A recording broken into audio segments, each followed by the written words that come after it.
Ito na, pumapasok na si Mica sa hotel. Lobby. Ay, ang linis, ang ganda. Excited na ako. Ito ang kanilang bar area. Yan. Happy hour. Okay, our room for the day. 3 days pala. Ito, yan. Hiwalay na beds. Comfortable. Ang lamig ng kwarto. Grabe. They have a bathtub. So clean bathroom. So what's next? Our walking tour. Yay! St. Peter's Cathedral muna tayo. Siyempre, it's Mica's birthday today. So, we have to give thanks to the Lord for a wonderful year.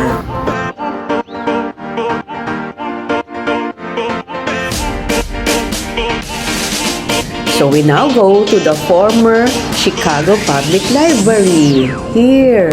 Wow, the Tiffany Dome. It's so beautiful.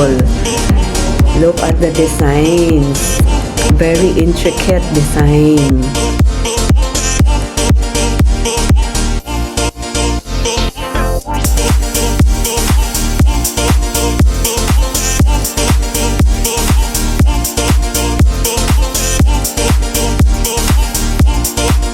This next building is an Art Deco skyscraper that you can see from LaSalle Street.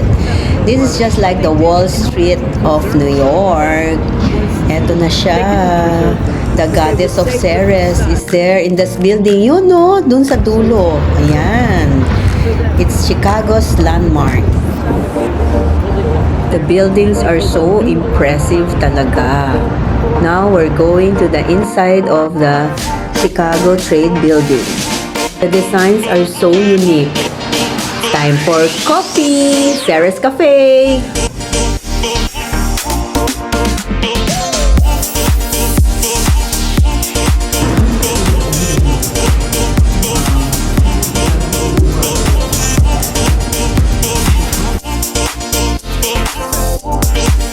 This rookery is a landmark building built in 1800s but renovated in 1905 by Frank Lloyd Wright.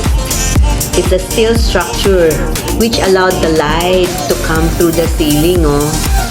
Grabe, the posts covered with marble, embellished with gold designs. Very sturdy structure kasi it's made of steel. And even the staircase design, it's so magnificent. Even the tour guide was so engrossed talking to Mica, and Mica was intently listening. Ganda ng ceiling, oh.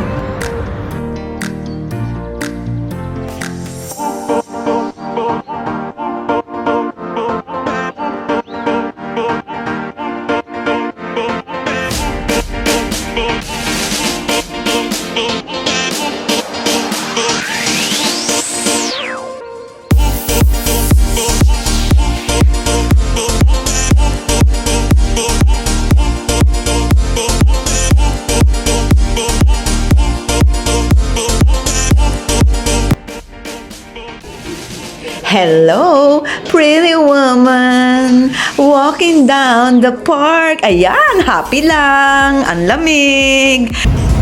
Guys, nakikita niyo ba? Ayan, yung mga lips, pink, orange, green, orange, light yellow. Ayan. So, ito na siya. Nalaglag na siya lahat. Ayan. Walang gato sa atin. Enjoy!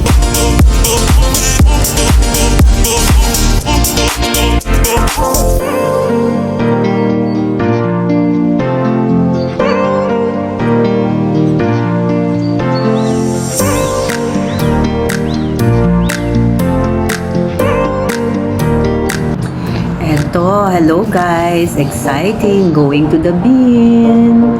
Anong makikita natin dito? This is just beside the Millennium Park. Ayan, no?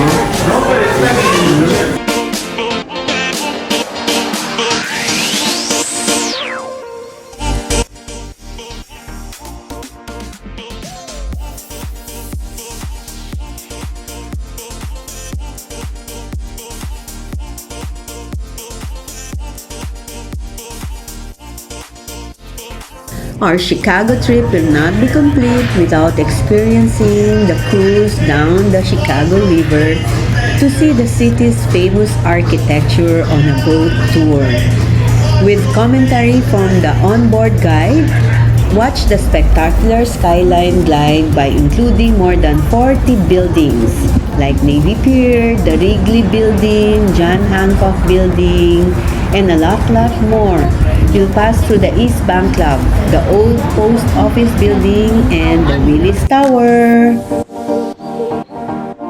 Make their building fit the neighborhood. Here, where those toothpicks come out of the top, imagine those are bridge houses. On either side of one of our movable bridges in Chicago, what do you see in the middle? An arching bridge structure, making this building right at home here on the river. Now, Cone Cutters and Fox are responsible for the building right next door, the curving green glass building that is a hometown favorite. This is 333 West Wacker Drive. Now that we're back on the main sail, take a look to the left front of the boat for the giant buff-colored.